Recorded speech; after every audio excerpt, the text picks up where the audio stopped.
So believe it or not, I picked a terrible time to start making a YouTube series about music venues in New York City. All venues in New York City are closed right now. Every artist I know is panicking greatly about how they're going to make money. Not a very cool time for music, any sort of entertainment in the city. But in the meantime, I actually figured I could do a different series, one about another music-related passion of mine, and that is sheet music, also known as guitar tab. So this show I'm going to call 3 Sheets. And what I want to do is spend 3 segments talking about either an artist where I have a collection of their books, or a singular book that'll be kind of a jumping off point. Maybe I'll play some guitar, maybe we'll just talk about, you know, the recent history of music and why these books came out, or what the artist is doing now, or whatever.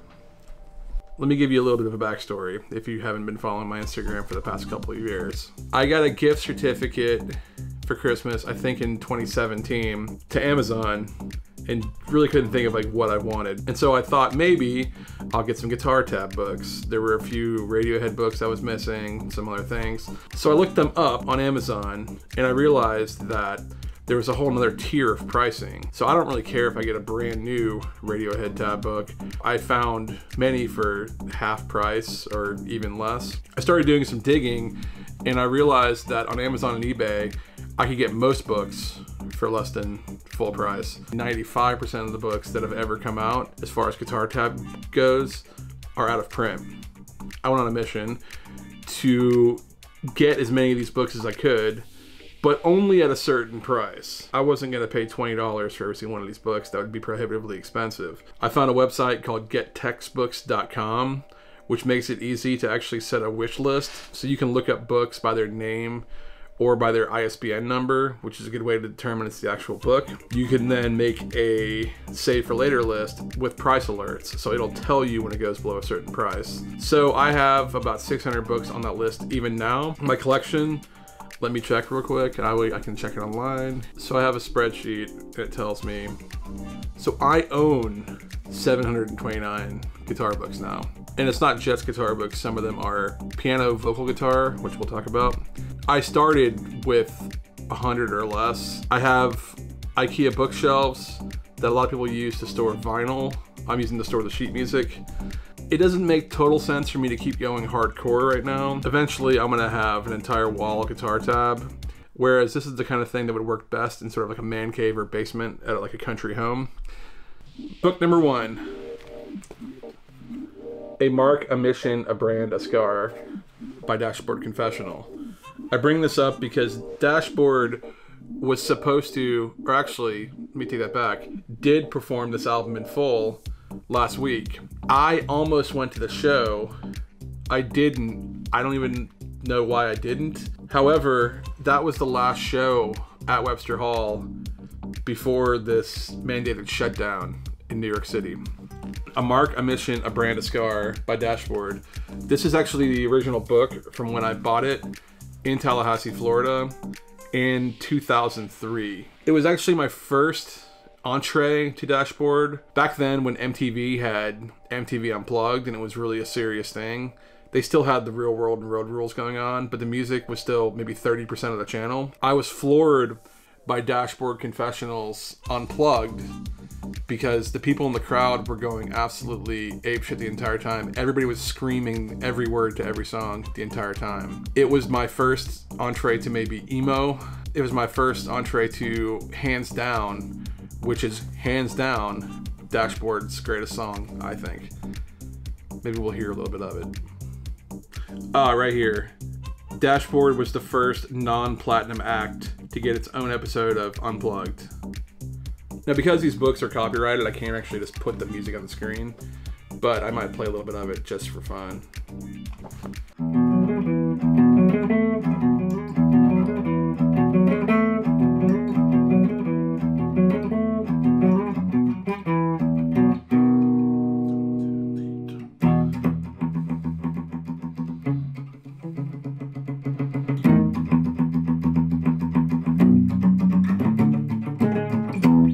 And it has a big chorus. Mom was just so high that your kiss might kill me. And then it has this beautiful outro. Hands down, this is the best day I can ever remember. Always remember the sounds of the stereo, the dim of the soft lights, the scent of your hair that you twist in your fingers, and the time on the clock when we realize it's so late. Awkward thing about playing with this book is you gotta turn the pages. Walk that we shared together. The streets were wet and the gates was locked, so I jumped it and I let you in, and we stood at your door with your hands on my waist, and you kissed me like you meant it, and I knew that you meant it, that you meant it, that you meant it, and I knew that you meant it, that you meant it. Yeah, so these books, I'm never really going for a, obviously, accurate to the note performance of it, but I like how the book gives you the form and the chords and the vocal melody, so that you can just sit and kind of jam with it if you want. If you want to start a cover band, now's a horrible time to do it. Then the books are great for making sure you're playing the right stuff. It also tells you the right voicings for chords and stuff. So when it says E, that could mean those are all E, but it tells you where they're playing it. That's what the transcribers are really good at, is giving you the voicings that are actually being used by the band. Book number 2. Second sheet, I guess. Ashlee Simpson, Autobiography. This was definitely one I found in the bargain bin, and Ashlee Simpson's books are regularly at $4 when you see them. And I say books because we also have Ashlee Simpson, I Am Me. This album, so when I buy these books, I do listen to the album with the book, no matter how painful it's going to be. So I'm pretty sure I did listen to this and did not love it. There's an LOVE song on here. The song Boyfriend, I think, was hot. But this was actually the album that accompanied the Ashlee Simpson reality show on MTV. Yes, the Ashlee Simpson show.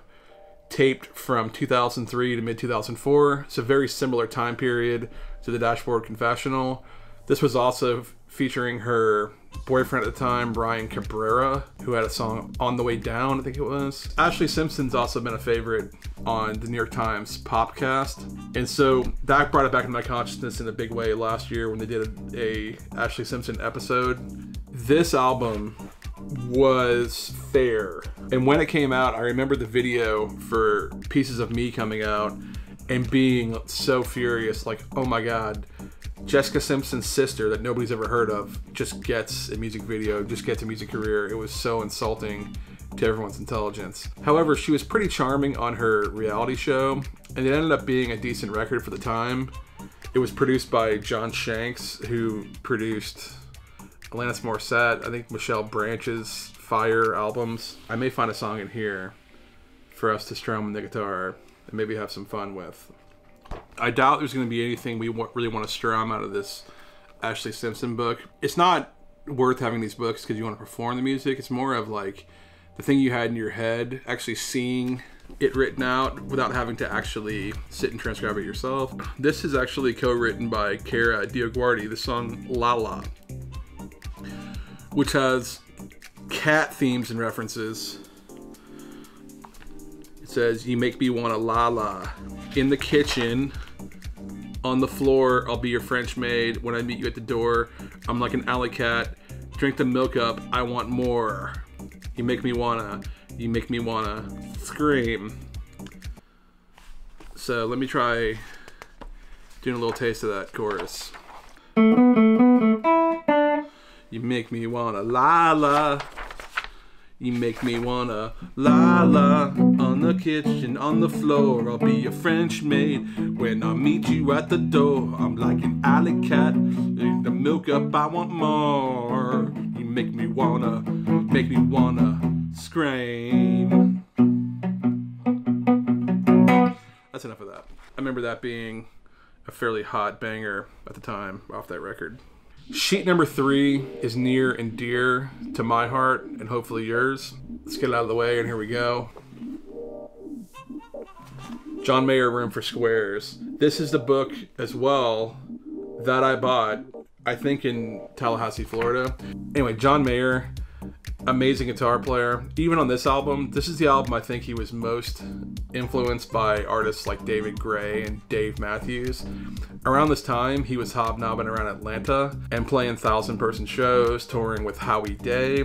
If you don't remember Howie Day, he had a couple good EPs and maybe an album or two around the same time. He's also the guy that Britney Spears hooked up with in Rehab. But John Mayer, within a year or two of this, was winning Grammys and went on to kind of be the huge solo artist he is. Room for Squares was where it all started. It was a great acoustic record. This was also back when people were going nuts about Dave Matthews and Tim Reynolds live at Luther College, which was a fire, amazing record. Back when Jack Johnson and artists like Keller Williams were popular. Let's hear a little bit of Room for Squares.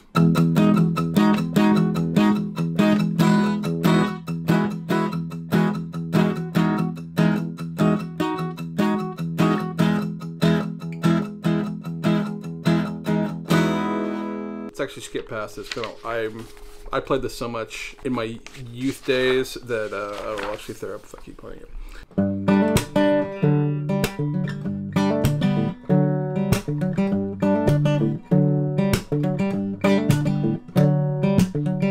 That's Why Georgia. He played that actually at Madison Square Garden when I saw him this summer. I just want to see if there's any like ones I kind of forgot about in here, which I'm sure there are.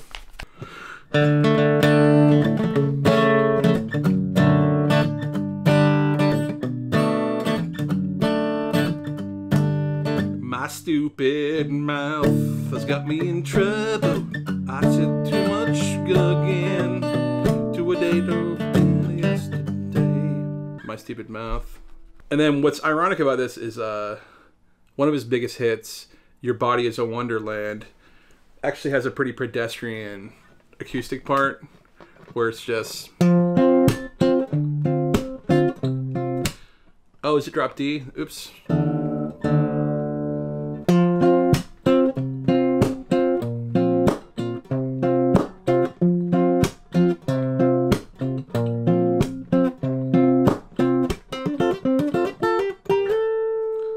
And it's actually 2 guitars arranged for one, which the book tells me here. Ooh.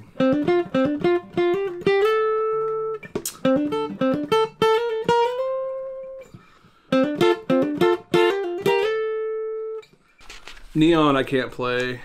It's too complicated right now. I have to practice it, which I'm not gonna do. I haven't heard the song in a while, and he hasn't played the song in a while. 1, 2.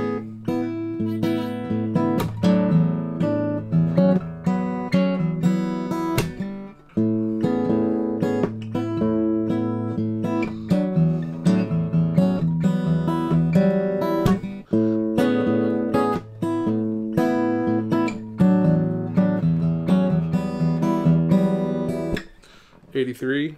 3x5 is Capo 8, and Love Song for No One is kind of an electric tune. Back to You. Oh my god.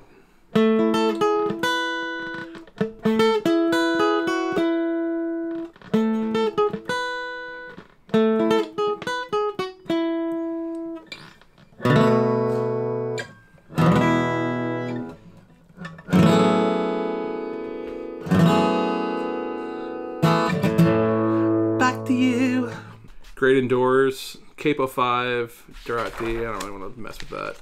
Not Myself, Capo 1. This is like very, this is St. Patrick's Day. It has like 100 million chords on it.